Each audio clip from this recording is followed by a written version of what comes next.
우리가 과거에 불행했던 역사도 우리 역사죠.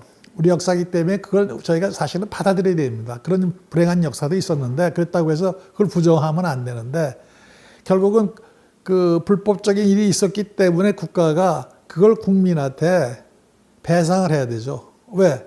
국가와 국민 간의 관계는 그 계약 관계거든요. 죽은 사람 뼈에 무슨 뭐 좌우가 있습니까? 그죠? 다 우리 형제들이고 우리 부모님들이고 그런데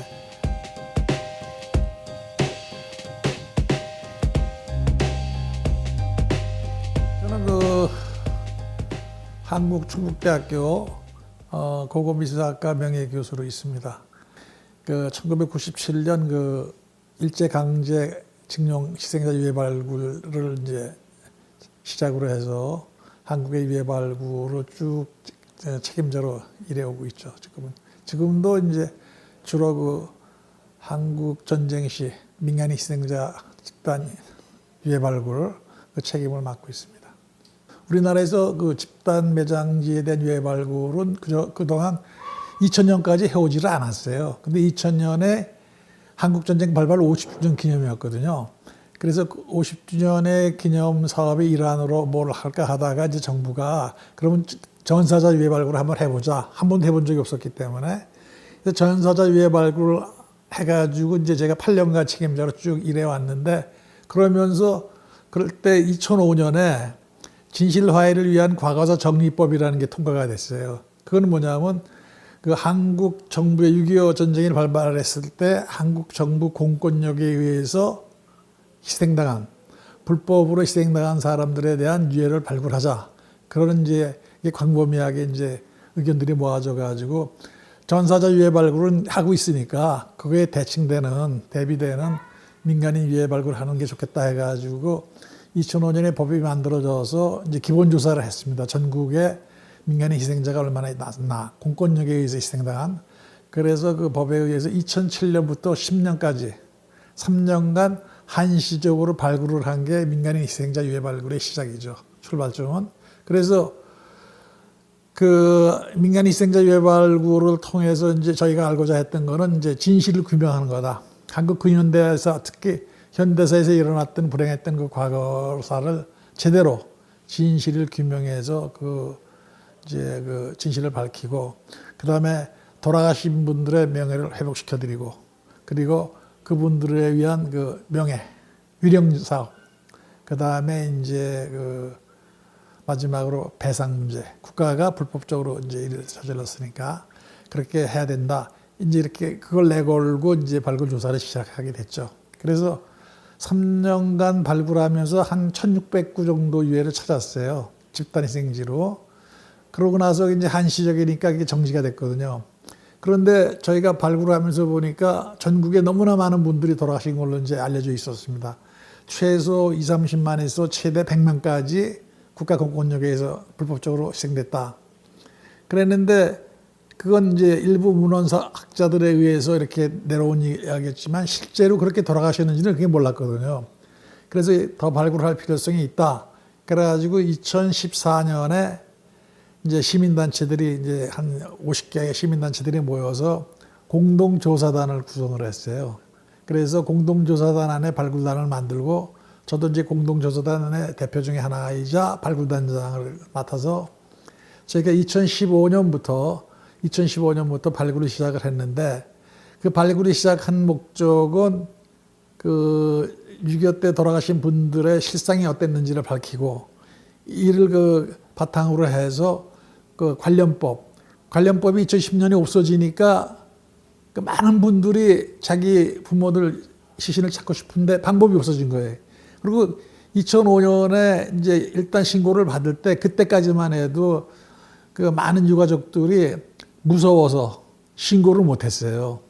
신고를 못 했는데 신고한 분들은 이제 국가에서 이제 그 일부 배상들을 했거든요. 그게 알려지니까 우리도 신고를 해야겠다 그러는데 신고를 받을 주체가 없어졌잖아요. 정부에. 그래서 이제 법이 필요하다. 그 법을 만들기 위한 하나의 방편으로 저희가 민간인 단체들이 모여서 공동조사단을 만들고 거기서 발굴을 시작했죠. 그래서 2018년까지 발굴을 쭉 해오는 과정에서 이제 많은 성과가 나오게 되고 그 성과를 바탕으로 해서 저희 이익이 진실 화해를 위한 법이 재작년에 통과가 됐죠.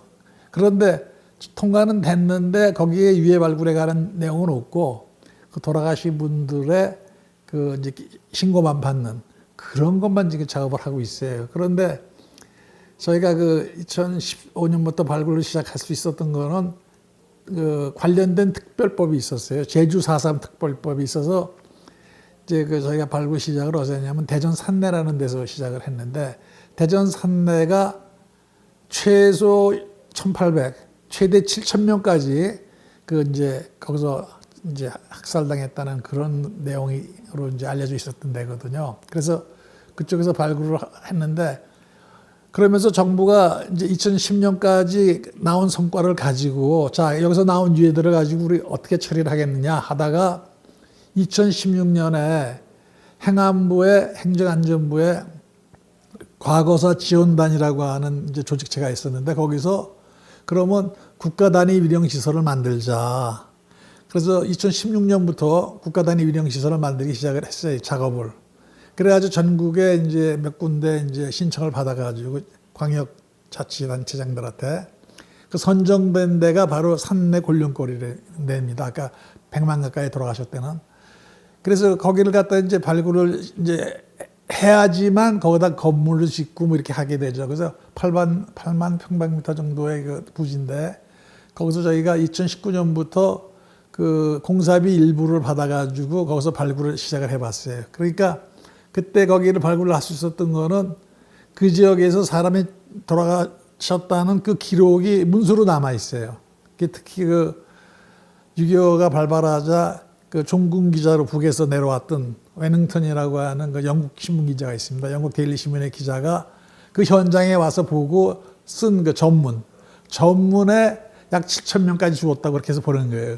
그래서 그 사람이 그거를 이제 데일리 신문으로 보내니까 데일리 신문에서 그게 1950년 8월 30일자로 전 세계로 이제 저걸 보내게 되죠. 타전을. 그래서 이 사람은 이제 그것 때문에 반역죄로 해서 영국으로 못 돌아가고 몇십 년간 중국에 있다가 이제 동독에 있다 이제 들어가긴 했지만 그 사람이 쓴 책이 조그만 기사책인데 I saw the truth in Korea 그겁니다. 거기에 그런 내용들이 있었어요. 그래가지고 이 곤룡골에서 그렇게 많이 죽었다고 하는데 실제인가 보자.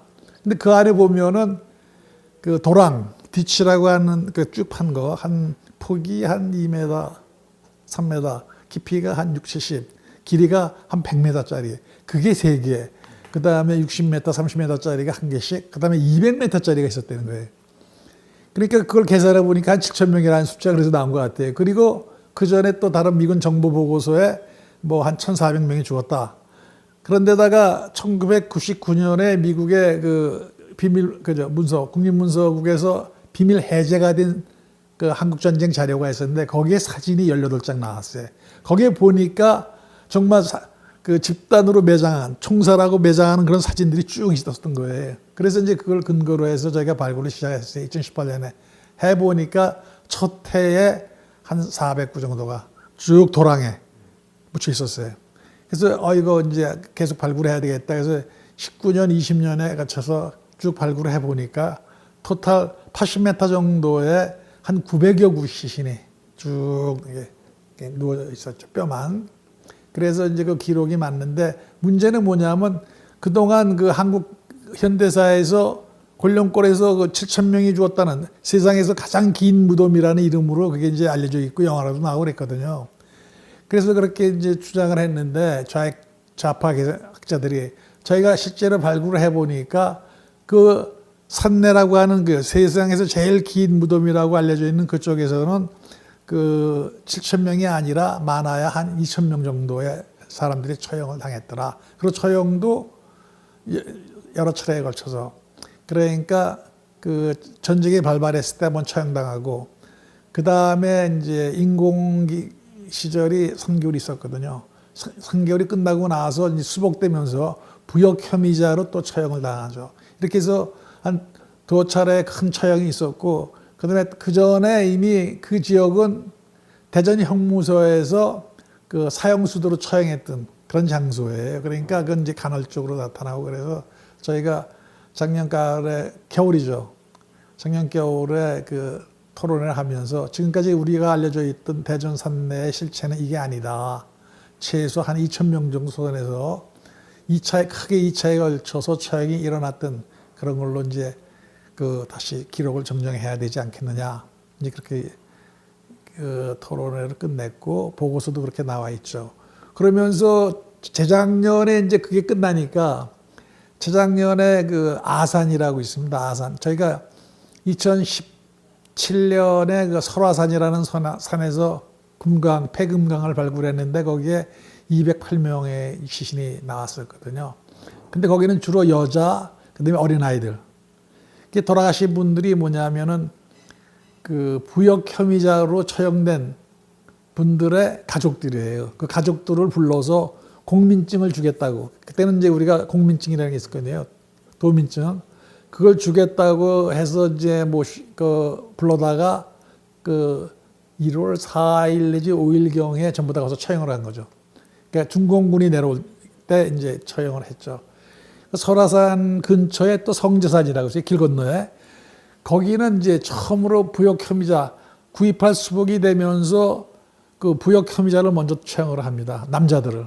그리고 2차로 이제 51년 1월 달에 중공군이 내려오니까 일사후퇴 때 그때 이제 가족들을 처형해서 설화산에 묻은 걸로 이제 저희가 이제 그 이해를 하고 있는데 성제산이라는 데를 이제 발굴을 하게 됐어요. 해봤더니 도랑이 그것도 이렇게 한 25m인데 거기에 한 64명 차례대로 쫙 묻혀 나왔더라고요. 거기서 보니까 일부는 이제 그 당시에 그 지역에 좀 그 교육받은 사람들 중자 단추들 나오고 뭐 만년필 나오고 이렇게 그러면서 이렇게 손으로 묶은 그런 그 삐삐선에 묻혀 있는 그런 것들이 나왔는데 그때 그런 걸 통해서 저희가 그 당시는 중학교, 고등학교가 아직 분리가 안 됐어요. 그래서 5년제 학교를 다녔던 사람들로 이제 밝혀졌는데 그리고 나머지는 이제 일반인들. 그 64분의 유해가 나와가지고 그걸 가지고 이제 작년에 정부가 유전자 검사를 하라고 예산을 만들었어요. 한 15억인가 만들었는데 그걸 가지고 저희가 작년 겨울에 10월부터 12월까지 주어촌 옆에 있는 전동 거기에 그 한 4,900가 유해를 모셔놨거든요. 전부 다 한국전쟁에 돌아가신 분들을 그분의 뼈를 다 잘랐어요. 다 잘라서 한 2,200개 정도, 200분 정도를 잘라서 이제 샘플링을 만들었는데 그걸 보내가지고 그 중에 500분만 먼저 이제 그 예산 범위 내에서 유전자 검사를 했어요. 했는데 그 중에 한 분이 우리 박 선생님하고 아시는 분, 뭐 먼 친척이신 것 같아요. 그분의 아버님이 유해가 나온 거예요. 제가 여기 오기 전에. 그래서 지금 박 선생님도 굉장히 기대를 하시는 게 혹시 그분하고 당신 그 선신이 같이 끌려갔다고 그러십니다. 같이 끌려갔는데 그러면 우리 아버님도 나올 수 있지 않겠느냐. 그래서 제가 이번에 들어와서 말씀드린 게 여기서 유전자 샘플을 보내셨거든요. 그게 어떻게 처리됐는지 개인정보 때문에 저희는 볼 수가 없어요. 본인 외에는. 그걸 좀 질의 좀 하시고 그리고 결과를 주시면 저희가 다시 한번 그 확인을 하고 다 하지 못한 시료에서 아버님이 나올 수 있도록 한번 노력해 보겠습니다. 이제 그렇게 하고 있죠. 해방되고 나서 우리나라는 이제 1945년부터 48년까지 진공기관이었죠. 국가가 이제 미군정이 있었으니까. 그런데 한국 조선 독립운동을 위해서 이제 사회주의 계열, 그다음 민족주의 계열 두 계열이 하다가 이제 민족주의 계열에서 이제 대한민국을 이제 수립하니까 이 사회주의 계열 사람들이 공주에 붕 뜨게 되죠. 그래서 그 사람들을 이제 우리 쪽으로 끌어들이기 위해서 만든 게 국민보도연맹이었습니다. 국민보도연맹. 그래서 국민보도연맹을 만들어가지고 이제 사람들을 전향시키는 작업을 했었는데 전쟁이 발발하니까 이제 정부에서는 이 사람들을 뭘로 보느냐 하면은 잠재적인 적대 세력이다. 이렇게 아주 전부 다 불러들인 거죠. 불러들여서 처형을 했죠. 많은 분들은 이제 우리 사회가 진영 논리에 의해서 갈라지면서 이제 이쪽 반대쪽에서는 그건 당연히 죽을 사람들 아니냐.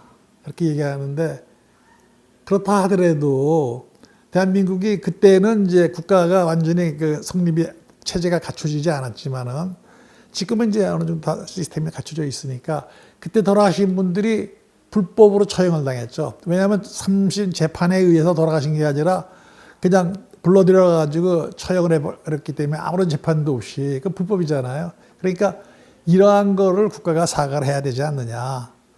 그런데 이제 그렇지 않고 이제 소위 그 좌파학자들은 그거를 이제 이승만 정부와 연결시켜서 계속 이제 한국 정부의 정통성에 문제가 있다. 뭐 이런 식의 그걸 갖고들 계시죠. 그래서 우리가 과거에 불행했던 역사도 우리 역사죠. 우리 역사이기 때문에 그걸 저희가 사실은 받아들여야 됩니다. 그런 불행한 역사도 있었는데 그렇다고 해서 그걸 부정하면 안 되는데 결국은 그 불법적인 일이 있었기 때문에 국가가 그걸 국민한테 배상을 해야 되죠. 왜? 국가와 국민 간의 관계는 그 계약 관계거든요. 국가는 저희한테 너 군대가 세금 내. 그러면 저희는 뭡니까? 국가한테 우리 생명과 재산을 지켜달라고 요구할 수가 있잖아요. 그런 계약 관계이기 때문에 그런 점에서라도 우리가 이제 국가는 이제 그 희생자 가족들한테 배상을 해야 되고 그 배상을 통해서 결국은 그 진영 논리를 좀 극복하는 하나의 계기. 아까 말씀드렸듯이 우리가 통일이 오면 어떻게 할 거냐 하는 것 중에 조그만 한 부분이지만은 그 진영 논리를 이렇게 서로 화해하는 그런 걸 삼아서 상생을 하고 우리 사회 통합을 이루는 하나의 기제가 되지 않겠느냐. 그렇게 해서 우리 한국 현대사에 있었던 불행한 거를 바로 보고 그걸 통해서 사회 통합을 이루고 그다음에 평화의 길로 나가야 되는 게 우리들이 할 일이다. 이제 그렇게 생각을 하죠. 그러니까 일기 때 2007년부터 10년까지 했을 때 많은 분들이 그때 신청하신 분들은 상당한 부분까지 다 명예가 회복됐어요. 그리고 그 배상을 받으셨어요. 직계, 그 다음에 배우자 이렇게 해서 뭐 248인가 이런 식으로 2천, 4천, 8천 이런 식의 그 배상을 받으셨고 그런데 저희가 이제 그게 끝나고 나니까 신고 안 하신 분들이 더 많더라고요. 그래서 그분들이 빨리 우리도 해야 되겠다 해서 이번에 이제 다 받았는데 받아서 일기 때는 저희가 한 160지역을 받았는데 이번에 보니까 300이 넘더라고요. 그래서 그분들이 이제 조사를 해야 되는데 진실화해위원회가 내년 5월이면 이제 또 문을 닫습니다.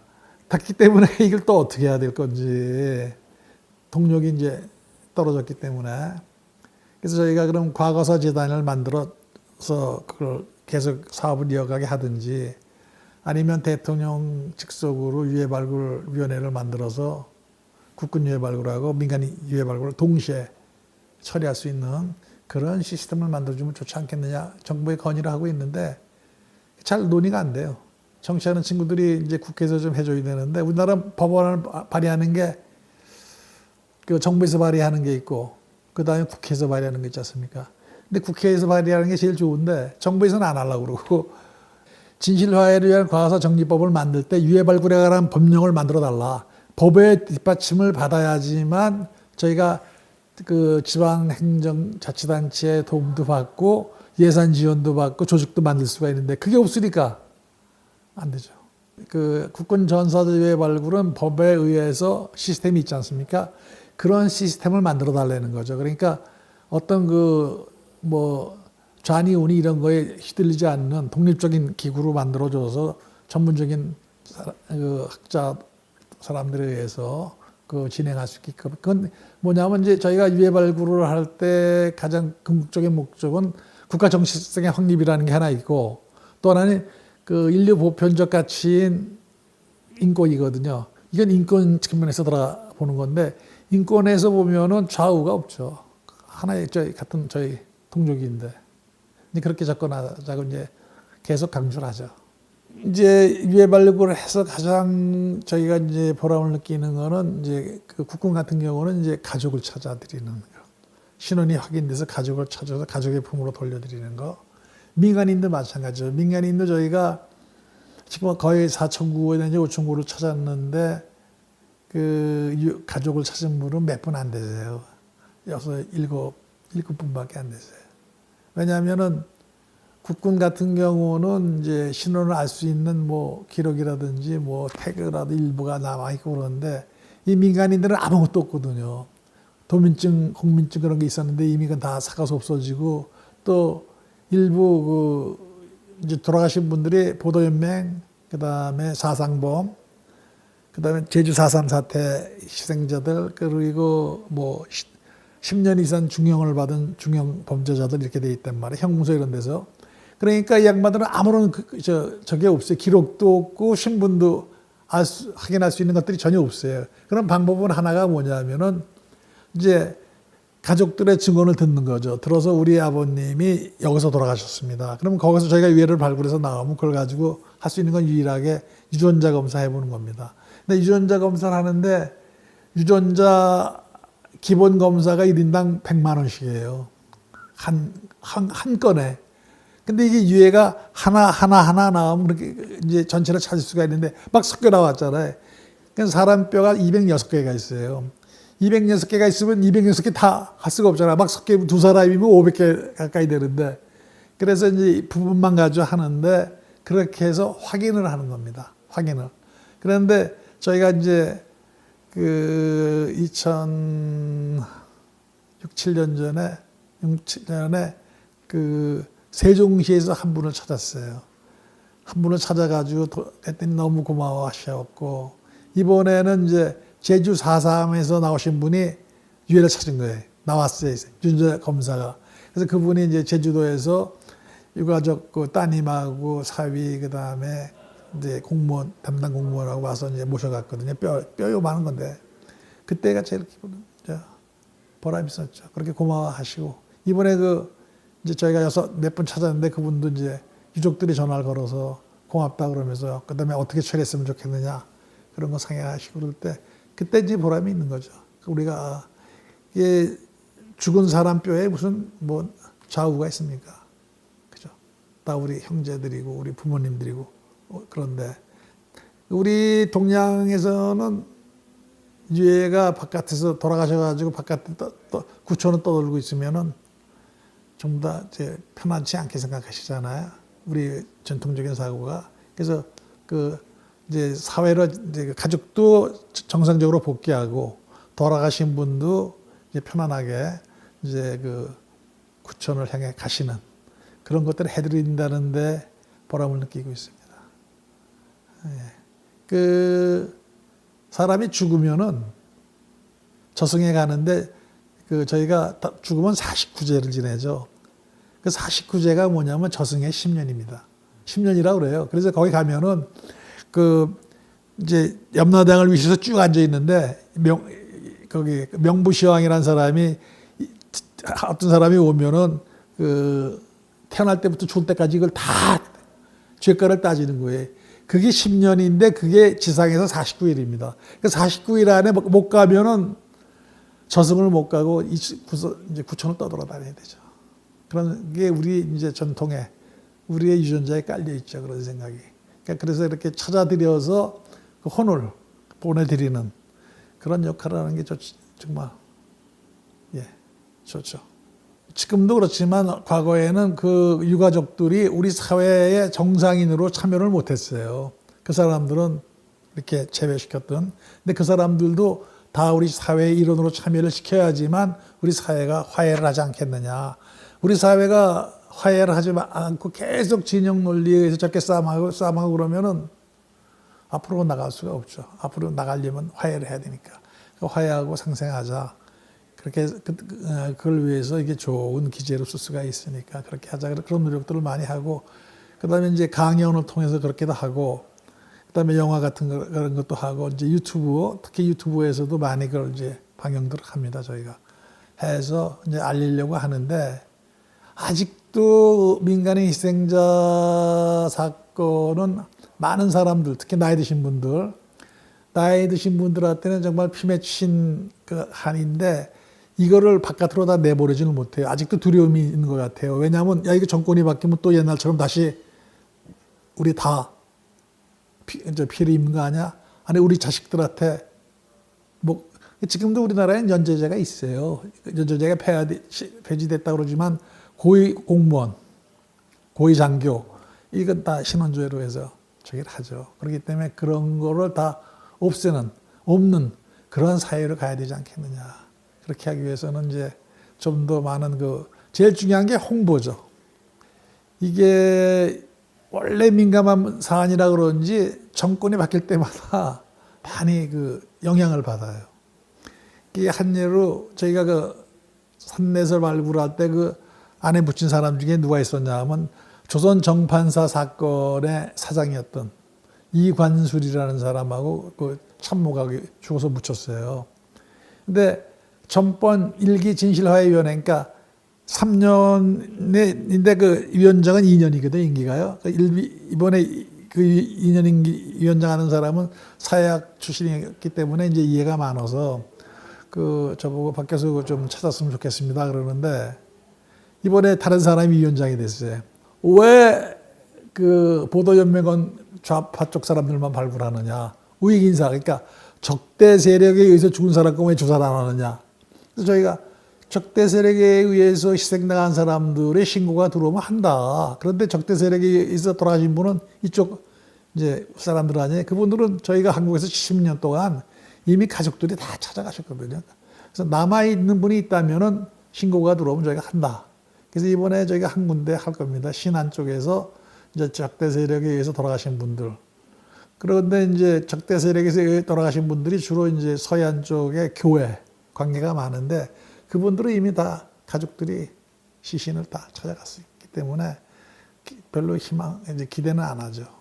해외에 계신 분들한테 이제 저희가 나오면 기회가 되면은 그 지역에서 조그맣게 세미나라도 하고 그러는데, 이게 주도적인 단체가 누구냐, 이게 저도 여기 살아봐서 알지만 한인회라든지 또는 교회라든지 이거밖에 조직체가 없지 않습니까? 그런데 우리나라 해외에 있는 교회 조직은 거기에 별로 신경을 안 쓰죠. 그리고 한인회 그것도 별로 신경을 안 쓰죠. 그렇게 되면 결국은 여기에 있는 민간인 중에서도 그런 쪽에 이제 관심이 있는 그런 그룹들에 의해서 하는데, 그게 그렇게 크지가 않죠. 그래서 이거를 저희가 이제 자꾸 국가에다 대고 좀 해외에도 국가 차원에서 하게끔 좀 지원책을 마련해 달라 그렇게 요구를 하는데, 국내에서도 안 되는데 해외까지 나오겠습니까? 그래서 우선은 국내 문제부터 먼저 어떻게 잘 활성화할 수 있도록 요구를 하고, 그게 잘 되면은 해외 쪽으로 했으면 좋겠다 이제 이렇게 생각을 하는데, 해외에서도 일부 관심 있는 분들은 있으시잖아요. 뉴욕에도 그렇고 샌프란시스코 이런 데서 같이 이렇게 연합해서 하시는데, 그건 활동이 좀 미미하죠. 미미해서 많은 분들이 잘 모르시죠. 지금 남미에 칠레 같은데 피노체트 때 엄청 많이 죽었잖아요.